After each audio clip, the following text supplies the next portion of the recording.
So Miguel, as I said, is the chief of pediatric orthopedics in Medellin, Colombia. He was previously the medical director in Venezuela and has been the past president of the Latin American Society of Pediatric Orthopedics. And I got to really know Miguel a little more closely recently at a conference. And I was just impressed with the breadth of knowledge and experience that he has. So Miguel's going to talk about external fixation in children in resource-limited environment. And I think he's going to primarily talk about a certain technique. So Miguel, please take it away. Okay, let's talk about external fixator in children's and this area here with resource limited environment. We're going to talk about pelvic support that could be a solution in this area. So I have no disclosure for this tech. We're going to talk about the hip, and you know the hip that has a very special joint with a very special architecture, and this architecture could be completely lost in sequelae of septic arthritis, neglected hip dislocation, could be in DDH, in cerebral palsy, and myelomeningocele, could be in bone dysplasia and arthrogryposis. And this is the shape of the heads after septic arthritis, the first four types that I have seen in my practice. So I'm going to show you cases with necrosis of the head, necrosis of the neck and the head, fusion, and in some cases, after pertus, necrosis of a very severe pertus, or with previous surgery that failed in DDH, SCIFI, arthrogryposis. So the surgery changed a lot, the problem now. So the solution at the beginning of the 20th century was a chance osteotomy that is a pelvic support, but with some problem with alignment. So Dr. Gabriel Elizarov solved that problem doing a second osteotomy. In that second osteotomy, you can do the correct alignment of the leg, of the limb, and you can do lengthening also, and you can correct rotation also. So finally, we're going to have an anterolateral oblique plane, and this oblique plane give off muscle balance with a lever arm and support of the pelvis. This support is going to be between the proximal third of the femur that's going to be in valgus, and the support is against the iliac pubis branch in a oblique plane that you can see here. In the second osteotomy, you can do the correct alignment and the lengthening. Okay, this is an example of a patient with a spondyloepiphyseal dysplasia, 16 years old, and the complete loss of the neck and the head.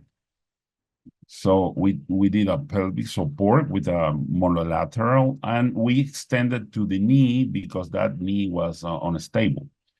And this is some years later, the patient walking, and he walks almost normal.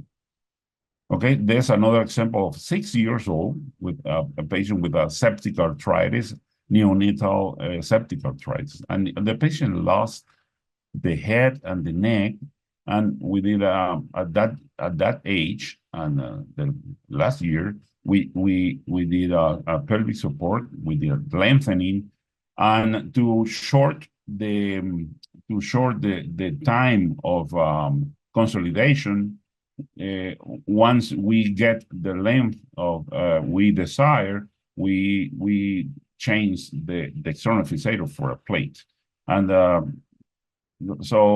that's the moment when we took out the plate and patients walking without pain, and it's not a normal gait. The patient doesn't have a gluteus medius normally, but it works.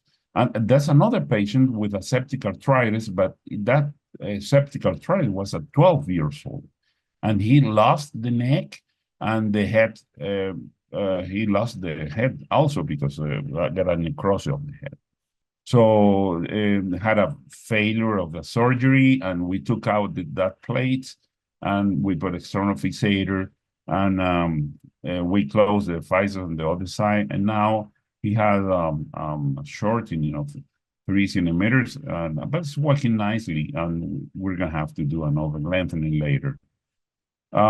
This is type when the patient had a necrosis with a septic arthritis, because of septic arthritis of the head, but start to develop a joint between the neck and the acetabulum. So in these cases, like this one here, it was a very big septic arthritis with the lady had a septic arthritis of the knee also, and the physis closed in both sides of the femur. So we have now kind of a very tiny head, but it's not the head, it's the neck. So we did a pelvic support, we did a lengthening, and you can see here the lady now walking with a correct alignment. The discrepancy now is not 11, it's 5 centimeters, and she's gonna need maybe 2 more lengthening because she doesn't have any physis in the femur. Here's another case after surgery. That's another problem when the surgery fails. Was a DDH, then luxation. They try to reduce, and now we have a necrosis of the head with a subluxation. So we did a pelvic support, we did a lengthening also, and now we have a balance of the new hip, okay, and that girl walks always normal. But we have another problem when we have a fusion. So when we have a fusion, we do a Gilderson, like in this case. So we do a Gilderson, we take out the neck and the head, was a huge necrosis like you see here, and then we do a pelvic support. And the pelvic support is working nicely.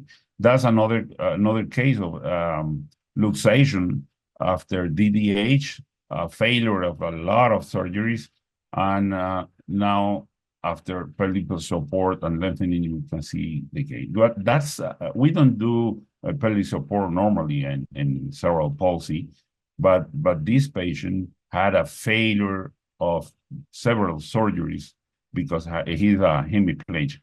So we did a pelvic support, we correct all the deformities in the femur and did the lengthening. So he's walking now.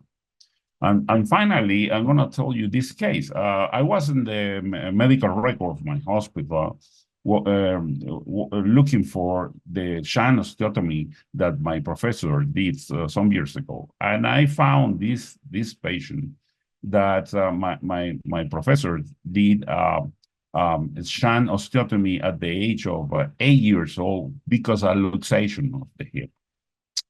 So by that time, 2008, I had a follow-up of 46 years old. I called the patient was alive, and he came to my clinic, and he had a normal gait, pain-free, normal mobility, a discrepancy of 3 centimeters.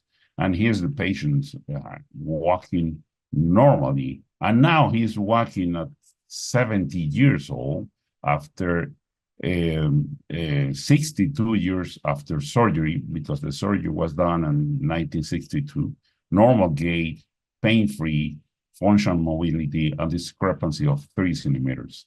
So looking at all these results I have done and the results of my professors, I can say that the pelvic support is a solution in pediatric hips severely affects, and maybe it's not only a third world solution. Thank you.